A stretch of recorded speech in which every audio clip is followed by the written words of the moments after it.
はい。新エヴァンゲリオンのネタバレをします。カオルくんがループしてるということについてちょっとお話ししたいと思います。ある方に聞かれたんですが、カオルくんがループしてることはなぜですかと。私的には全然気にならなかったんですが、えーと、私なりの解釈を、お話ししたいと思います。まず、カオルくんなんですが、これは、新エヴァの世界でですね、カオルくんが誰かっていうのがわかります。Q から、始まってますね。Q から始まって Q は振りだったということですよね。そして、新エヴァンゲリオンの新で、カオルくんが、言動だったっていうことがわかります。これはもう、とりあえず確定なのかなということで、これはカオルくんイコール言動っていうのは、これはもう公式ということで話を進めたいと思います。それでですね、シンジ君が庵野秀明だっていうことは、もう、これはもう、いいでしょう。それで、シンジ君が庵野秀明で、エヴァ26年前に始まったと思うんですが、そうすると、シンジ君の、父親は誰かというと、これが、あれですかね。宮崎駿ということになりますね。言動がですね。それで、物語は26年前にスタートします。そして、新エヴァになって、ついに、宮崎駿パートができるわけですね。これが、第三村と、それから D パートと言われる言動の一人語りのところですね。で、第三村で宮崎駿が出てくるっていうのは、委員長のお父さんのことです。で、D パートがですね、言動の一人語りになるんですが、ここは宮崎駿じゃなくて、庵野秀明の話になってますね。つまり26年経って言動は真治君から父親になり、そして宮崎駿も食ってしまって、言動化してしまったっていうことですね。もちろん、シンジ君が、庵野秀明という設定も生きています。つまり、新エヴァンゲリオンは、成長過程である、シンジ君イコール庵野秀明と、それから言動、成長した言動ですね。ごめんなさい。成長した庵野秀明がイコール言動になっています。ところが、この言動が、一人語りをするときはまた、子供の話に戻るんですね。ここはちょっと面白いところなんですが、カオルくんは何なのかっていうと、新エヴァンゲリオンという映画の中の話ですと、カオルくんは、言動の化身ということになります。私は、白言動と呼んでいます。化身というのが分かりにくい場合は、生き量という思っていただければいいんじゃないかなと思います。あるいは鏡の中の言動ですね。人はこうですね、鏡を見る前とかはですね、なんか自分をもうちょっとかっこいいと思ってるんですが、鏡を見るとなんかダッサいおっさんが映ってるみたいなね。野面でこう歩いていて、ふとショーウィンドウとかにですね、ガラスとかに自分の姿が反射で見えると、うわってなりますね。そういう感じですね。なんで心の中の目で見た、言動というか自画像がカオルくんということですね。言動イコールカオルくんというのは、13号機が、ネルフの廃墟で、シンジ君、1号機、初号機を待ってる時に、片膝をついていたっていうところで、カオルくんのポーズをとっていたということで、確定です。いいんじゃないでしょうかね。あとはですね、シンジ君と玄道がですね、列車で向かい合って、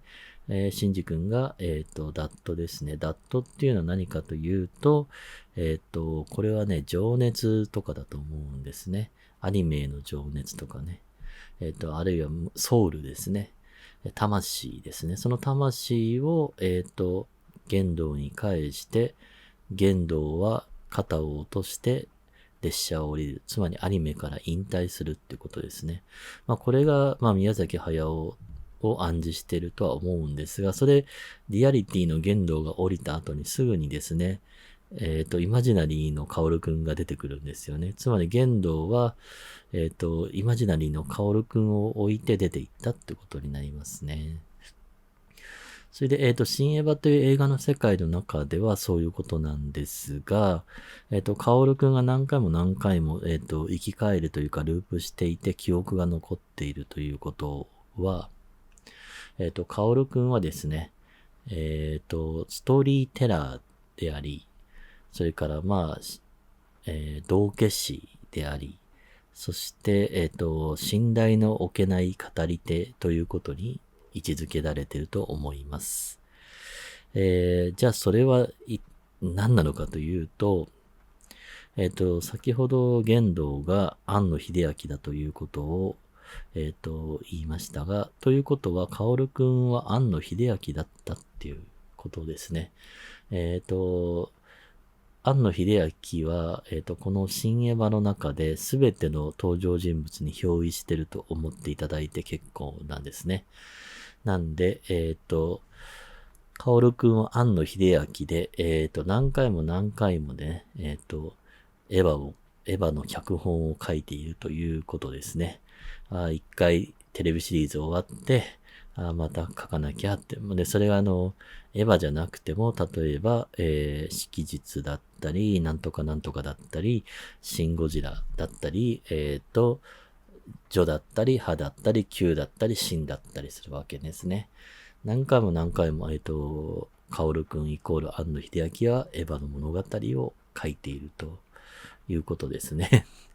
それは映画の世界から離れてるんですが、じゃあなんで今度シンジ君がそれに気づくのかっていうと、これはよく、映画とかの話でよくあるんですが、物語の主人公っていうのは、脚本家や監督に、ひどい目に合わせさせられるわけですよね。時には怪我したり、時には傷ついたり、落ち込んだり、精神的になんだかんだ、死んだりもしますね。そういうことをですね、主人公は知らずにやらされているってことですね。で、ある時、主人公がそれに気づいて、脚本家に文句を言うっていう物語が結構あります。時には現実の、脚本家のいるリアリティの世界に、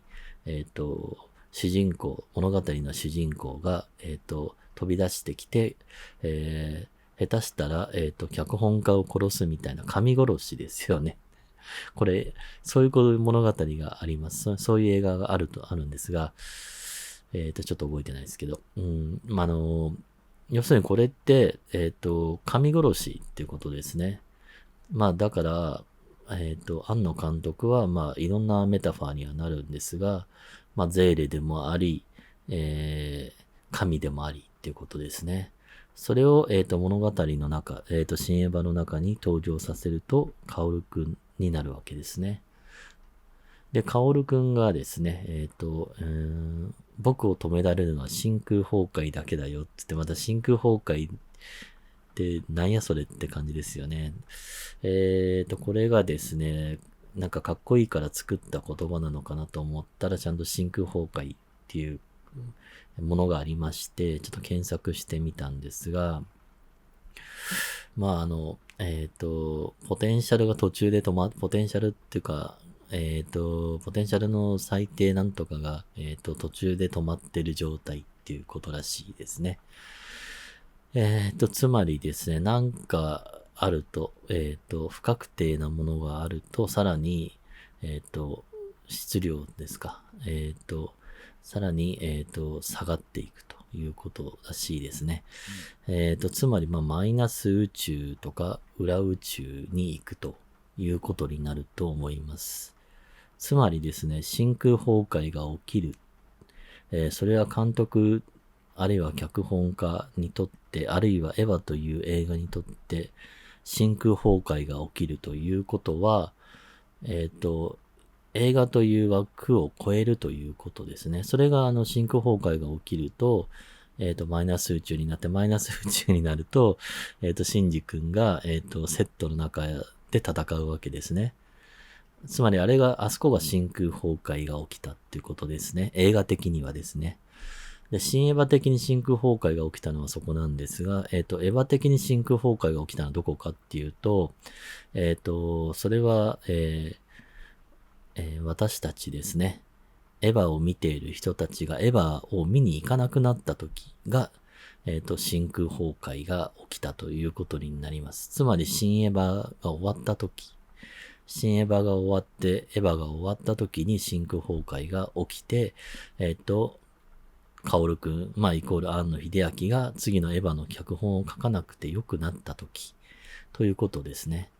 つまり、真空崩壊っていうのは、エヴァを誰も見に行かなくなった時ということですね。で、がっつり真空崩壊が起きてると思うので、今のところ監督は次のエヴァを作らなくていいと思います。カオルくんも安らかに